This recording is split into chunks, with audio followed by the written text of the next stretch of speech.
महाकाल महात्म्य।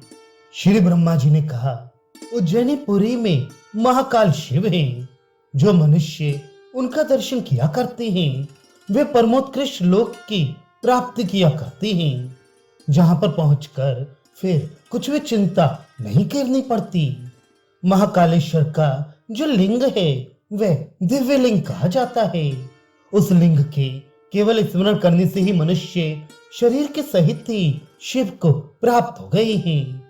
ये जानकर मैंने एक कुक्कुट की आकृति वाला पाषाण महाकाल में निक्षिप्त कर दिया था, तभी से वह कुक्कुटेश्वर हो गए हैं। उसी परम रम्य नगर में शूलेश्वर कहे गए हैं। उनके दर्शन मात्र से ही हर मेघ यज्ञ का फल प्राप्त हो जाता है। इन शूलेश्वर के पूर्व में ओमकारेश्वर नामक उत्तम शिवलिंग है। वहां पर एक महान दिव्य कुंड है जो परम पुण्य जल से भरा हुआ है।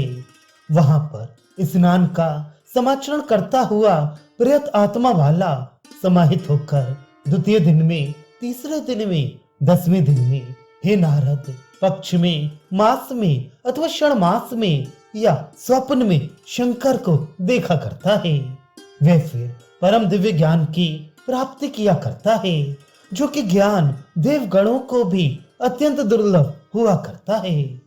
जो पुरुष समाहित होकर कुंड में स्नान करके ओमकार लिंग का दर्शन किया करता है, वह एक सहस्र दीक्षाओं का पुण्य फल प्राप्त करके परागति को प्राप्त किया करता है।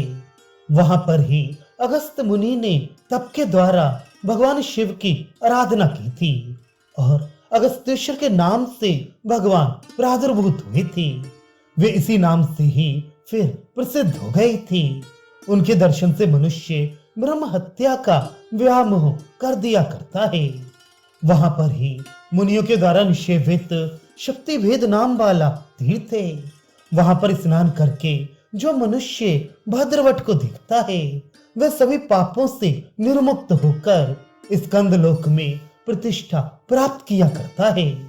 उज्जैनीपुरी में चारों ओर करोड़ों ही तीर्थ विद्यमान हैं।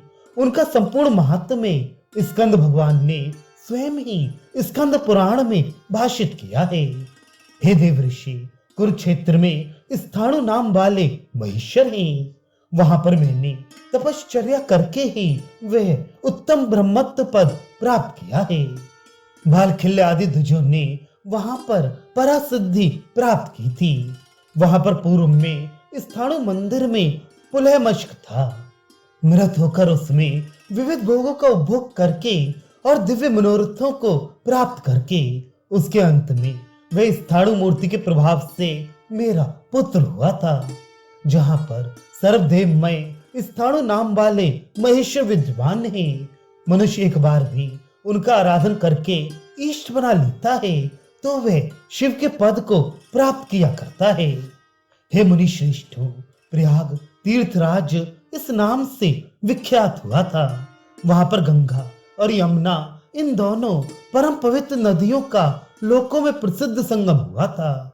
वहां पर स्नान करके दिवलोक में गमन करके और यथेच्छा से भोगों का उपभोग करके मनुष्य सदगति को प्राप्त करता है।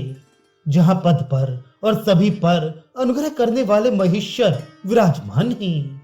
उत्तम मनुज उनके दर्शन करने से अक्षय लोकों की प्राप्ति किया करता है। अन्य तीर्थ परम गुहे हैं। गया तीर्थ इस नाम से कहा गया है, जहां पर भगवान शंभु के चरण सुप्रतिष्ठित रहा करते हैं।